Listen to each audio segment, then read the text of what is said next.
Parmi tous ces passionnés de l'Éden, je veux adresser des remerciements chaleureux, amicaux et fraternels à la famille Tull. N'est-ce pas ici que beaucoup d'entre nous ont connu leurs premiers émois amoureux, premiers baisers innocents? Nadine Gilles Richard ne dit pas autre chose dans son livre que je vous invite à découvrir et à lire, quand elle écrit « Pendant les séances de cinéma, la salle obscure offre de nouvelles opportunités de rencontres. À l'Éden, les garçons et les filles se cherchent et parfois finissent par se fréquenter. » Notre monsieur cinéma, donc, mon complice depuis 30 ans dans les œuvres de l'Éden. Du cinémascope au numérique et de tous les styles, burlesque ou western, documentaire ou fiction, et nous retrouverons quelques-unes de ces grandes figures qui ont incarné nos passions et cristallisé nos émotions. Dans le tourbillon du siècle écoulé, le cinéma est resté le refuge de nos rêves, de nos fantasmes, l'exutoire de nos peurs et de nos angoisses, le révélateur de notre imaginaire, de notre besoin d'évasion, nos échappées belles, nos envies d'aventure. Dans cette salle se sont partagés bien des rires, des frissons et des larmes. Le cinéma raconte la condition humaine. Il en est aussi l'expression. Pour dire l'originalité de cette condition, dans l'Antiquité, Platon imagina les hommes vivant comme des prisonniers enchaînés dans une caverne où ils assistaient à des projections lumineuses. Subjugués par ces sortes d'ombres chinoises, ils n'ont de rapport aux réalités que par leur représentation. Selon ce mythe de la caverne, chacun vit ainsi par procuration d'images, et il se fait, en quelque sorte, son cinéma. J'ai fait beaucoup de musique. La première fois que j'ai rencontré Jamet, j'ai fait la musique d'un de ses spectacles. Je voudrais comprendre la question. Vous vous demandez pourquoi il est passé de prof à cinéaste? Oui, mais qu'est-ce qui a été possible? Oui, pourquoi ça a été possible? D'accord. Parce que c'est évident, c'est le salaire. On a fait d'abord une étude de marché pour être sûr qu'on ne faisait pas n'importe quoi. Ça reste quand même des histoires avec des Arabes, c'est pas très rentable, surtout en ce moment. À l'instar des réalisateurs comme Martin Scorsese qui ont raconté l'immigration italienne, ou Rachid Bouchareb qui a essayé de raconter notre histoire commune avec l'indigène, il est dans cette lignée. Mohamed, pour moi, c'est la première fois qu'on raconte cette couleur de la France, dont je fais partie, dont je suis fier et que j'avais envie de raconter avec lui. D'abord parce que c'est drôle, que c'est toujours très touchant et que c'est jamais frontal. Évidemment, on les connaît tous, les problèmes, on va pas les souligner. Nous, on préfère rire avec. Et puis, ce qui nous amuse, c'est de raconter les réconciliations, les rencontres. Un Fata avec un Lambert Wilson, ça n'existe pas normalement. C'est une équation impossible mathématiquement. Et Mohamed a réussi cette performance. C'est pour ça que moi je le suis corps et âme, parce que je trouve que c'est un film qui réconcilie la France avec elle-même. C'est pas le même thème, mais j'ai trouvé un rapprochement avec La vache et le prisonnier de Bourvil. Déjà, tu te calmes. Tu ne parles pas comme ça, on est venus en amis, nous. Hein. On n'est pas venus pour se faire engueuler, je te très bien. Marie-Françoise, c'est une pote. T'as vu le mec, comment il t'a parlé? Moi, je suis toi, je ne réponds pas, c'est sûr. Non, mais c'est vrai que quand on parlait tout de suite. Il y a un béret, monsieur. On crie, on essaye de crier. Quand les camarades René et Guy Arnon m'a proposé d'inviter quelqu'un, donc d'une façon très égoïste et très vite, j'ai dit, s'il vous plaît, Philibert, s'il vous plaît, Philibert, parce que j'ai raté son dernier film. Je les connais tous. C'est des histoires qu'on me raconte, c'est des gens que j'ai envie de filmer, c'est parce que je ne sais pas ce que c'est qu'un bon sujet au cinéma. Pour moi, ça n'existe pas. Enfin, il n'y en a pas des bons et des pas bons. C'est-à-dire qu'on peut faire un bon film à partir d'un sujet apparemment banal, anodin, quotidien, et faire un très mauvais film sur un soi-disant grand sujet. Essayer de pouvoir faire un documentaire pour le cinéma. Ce sont des conditions déjà économiques compliquées, mais au-delà de ça, il faut un sujet qui soit universel. Alors, c'est pas le sujet qui est universel, mais c'est parce que, encore une fois, pour moi, c'est pas le sujet. Qu'est-ce qui fait qu'un documentaire, c'est du cinéma? C'est pas une question de taille de l'écran, c'est pas une question de... c'est plus subtil, c'est pas le sujet, mais c'est le propos qui est universel.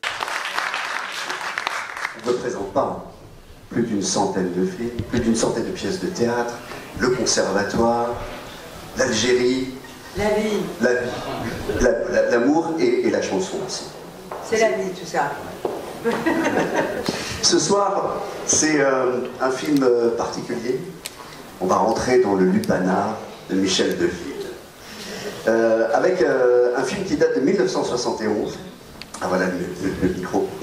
1971, qui vient à quel moment dans votre carrière et comment Michel Deville vient vous voir?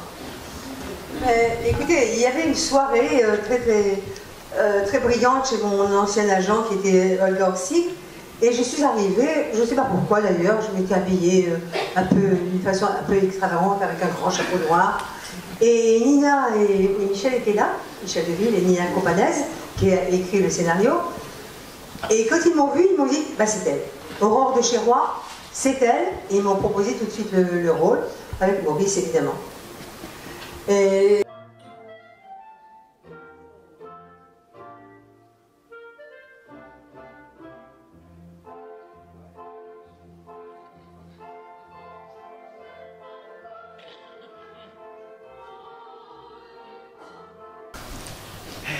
Fais gaffe, il y a Monsieur Cinéma là-bas.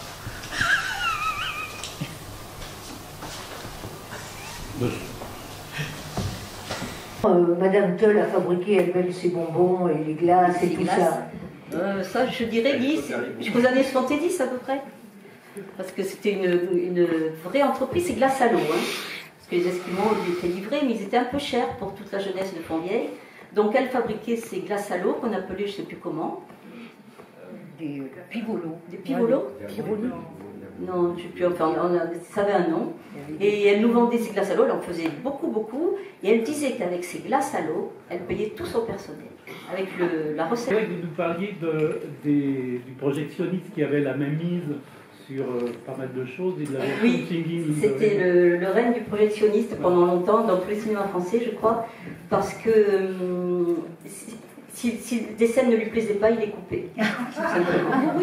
Donc c'est vrai que quand ils ont fait les travaux, ici, il vous racontera demain que sous la scène, ils ont trouvé une boîte pleine de morceaux de films. Et à visionner ces morceaux de films, ils ont vu que c'était tous les discours de Coty, de Gaulle pas. Il avait coupé tous les discours présidentiels depuis des années. Si on dit oh là là, c'est catastrophe, on ne le prend pas, et on fait bien.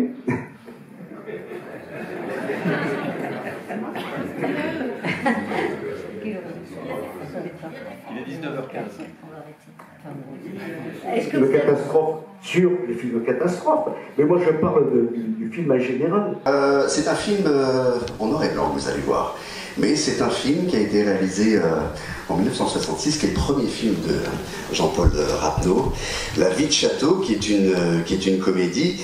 Et derrière la caméra, il y avait un garçon qui avait commencé sa carrière en 58, quelques années avant, qui s'appelle Pierre Lhomme, que j'aimerais que vous accueilliez.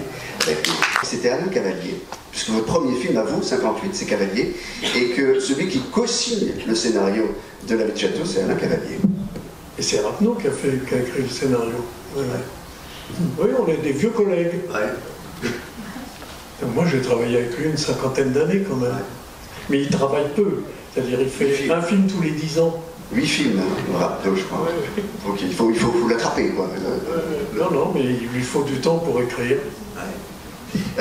Si vous êtes fonguier depuis 20 ans, comme ça on aura dit tous les chiffres, vous avez participé à une histoire du cinéma. Et ce film, c'est amusant parce qu'il est en noir et blanc, et vous avez travaillé à la fois en noir et blanc, à la fois caméra à l'épaule, à la fois avec des caméras beaucoup plus sophistiquées, jusqu'au numérique. Vous êtes une page d'histoire, hein, c'est comme ça. Hein. Guerre d'homme, je suis désolé. Voilà. Quels a été les moments, quels ont été les moments qui ont marqué, vous, votre histoire derrière la caméra, qui sont les plus importants pour vous? Voilà la question piège, parce que... Oui, c'est comme ça pour démarrer. Parce que, dans la mesure du possible, j'ai évité les scénarios que je n'aimais pas. Donc, effectivement, je ne me suis pas précipité. Et j'ai d'abord travaillé avec des amis. Et surtout par rapport à des scénarios qui me potaient, comme on disait dans le temps. Moi, j'étais en train de les filmer, et Noiret était à côté de moi, on les regardait jouer. Et puis il s'était penché à mon oreille et puis il m'avait dit, vous voyez Patrice, Jean et Jean-Pierre, ils ont un truc que j'ai pas et que j'aurai jamais. Alors je lui ai dit, mais c'est quoi Philippe? Il me dit, la folie. Et ça m'a touché parce que dans mon disque dur personnel, c'est Juliette Bidoche, il y a quelques années, et elle avait, dans le petit mot qu'elle avait dit avant la cérémonie, elle nous parlait à nous, scénaristes, réalisateurs, acteurs, producteurs. Elle avait dit, faites des films brûlants ou glacés, mais jamais tièdes. Géniaux, le vrai génie de ces acteurs-là, c'est qu'ils ne savent pas qu'ils sont géniaux. Mais alors, c'est anecdote. Pendant la préparation du film, alors que c'était marqué dans le scénario, Jean-Pierre Mariel, dont la styliste, enfin celle qui crée les costumes du film, m'appelle désespéré en disant, écoute, Jean-Pierre Mariel ne veut plus s'habiller en tailleur Chanel. Enfin, et je lui dis, c'est quoi cette histoire? Allô Jean-Pierre, qu'est-ce qui se passe? Et Jean-Pierre me dit, non. Il est hors de question que je mette un tailleur Chanel, c'est grotesque. Vis-à-vis de ma famille, de mon fils François, je ne peux pas m'habiller en femme dans un film. Je dis, mais enfin Jean-Pierre, c'est n'importe quoi, c'est un film, c'est un personnage, et puis c'est écrit surtout, c'est pas sorti la veille du tournage. Non, mais c'est non. Prenez Belmondo et tout ça. Il était, mais il n'était pas en colère, mais il disait non. Bah non. Voilà, puis c'est tout. Comme on filme pareil. Et on a réussi à le convaincre. En fait, on l'a convaincu en disant, mais on va faire le film, mais bon, vous ne serez pas habillé en femme, et si vous voulez, on va trouver d'autres costumes. Alors on a proposé toréador, scaphandrier, enfin des trucs complètement cons, évidemment. On avait fait exprès. Et puis on a fini par le convaincre. Et on s'est servi de... Et le jour du tournage, où il est dans les loges, là, habillé, il pète un câble et qu'ils sont tous à écouter les trucs, on était prêts à tourner. Et j'entends Jean-Pierre faire « Oh non !» Alors, je suis coupé, la porte s'ouvre, il dit « Patrice, intérieur, d'accord, mais sans boucle d'oreille, c'est n'importe quoi. » Et enfin, ça dit, dans le genre, entre La Vie de Château et Les Grands-Ducs, enfin, pour ceux qui ont vu, enfin, j'imagine l'essentiel des personnes qui sont là, les deux films, c'est quand même deux films qui foncent. Hein, on est très très loin du cinéma de Angelopoulos.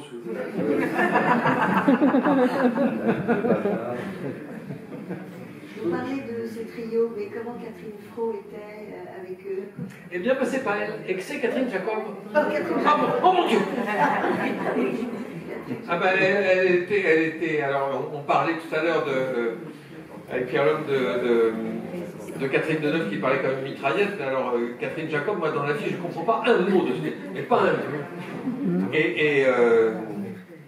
Et Jean Rochefort, qui avait beaucoup de scènes avec elle, lui disait, après une ou deux prises, il dit, mais Catherine, dites-moi, vous allez tout le temps parler comme ça. Mais que comme ça, parler comme ça. Bien sûr que je parle comme ça, mais comment veux-je que je parle? Alors, il dit tout le temps, moins vite, je ne comprends pas. Patrice, je ne comprends pas ce qu'elle me dit. Et elle en jouait, bien sûr. Mais dans la vie, elle a un débit malade. On a l'impression qu'il y a un vario speed truc avec. C'est pas mis sur le pont. Elle est à 78 tours tout le temps. Rue commerçante de Fourier à cette époque. On l'appelait la rue des commerçants. Donc c'est une rue très vivante. Alors, il achète les murs, il commence les travaux, et les travaux finissent début 19, février 19, et il fait une salle de cinéma. Alors c'est la salle de cinéma vétuste, parce que ça fait un peu une toiture de grange, il n'y a pas de plafond, un écran de 4 mètres sur 4 mètres, et c'est vraiment le cinéma, avec des bains qui ont été achetés à l'armée américaine, parce que alors c'est des bains qui sont étalés, on arrive à loger quand même 350 personnes très vivantes. Alors, il achète les murs, il commence les travaux, et les travaux finissent début 19, février 19, et il fait une salle de cinéma. Alors c'est la salle de cinéma vétuste, parce que ça fait un peu une toiture de grange, il n'y a pas de plafond, un écran de 4 mètres sur 4 mètres, et c'est vraiment le cinéma, avec des bains qui ont été achetés à l'armée américaine. Parce que mes grands-parents m'ont toujours dit qu'il avait une mèche sur le front, ce pianiste. Alors il se mettait à son piano, il jouait quelques notes de piano, et puis il se retournait vers le projectionniste qui attendait d'envoyer la machine, et il faisait avec sa tête comme ça. La mèche partait, et c'était le signal de départ. Bon, alors... Parce que comme il n'y avait plus cette partie musicale, il fallait combler. Et à cette époque-là, c'était obligatoire de faire un programme de 3 heures. Il fallait que quand vous veniez au cinéma, vous en aviez pour 3 heures. Alors, mettons qu'il y ait demi-heure ou 20 minutes d'entraide, et puis il fallait combler, et puis il fallait vraiment tenir à ces 3 heures, parce que si par malheur ça durait 2h45 ou 2h40, les gens en sortant disaient « cette fois on a été volés ».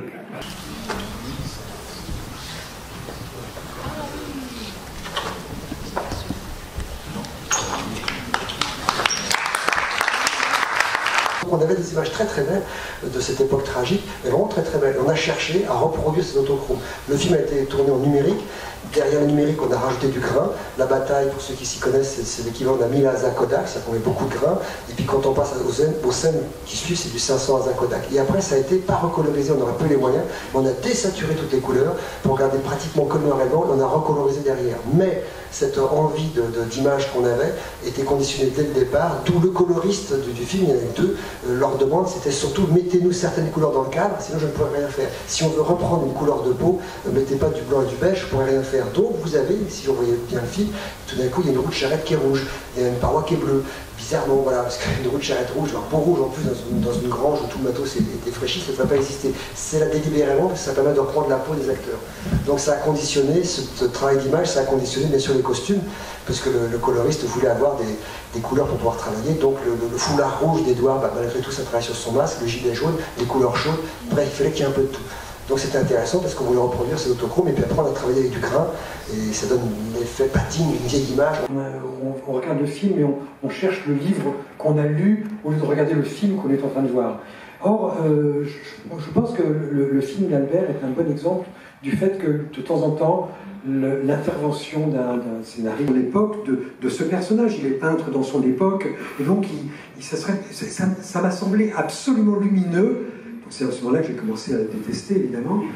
Piocher, et la sculptrice Cécile Kretschmar a fait un boulot remarquable. Donc il y a des pures inventions de sa part, la pluie, la neige, le soleil, et puis il y a des vraies références directes à Picasso, c'est mon masque préféré, la femme en bleu, le baiser de Brancusi, etc. Donc on piochait dans tout ce qui se faisait à l'époque, c'était comme par hasard la meilleure période par rapport à l'art contemporain à Paris.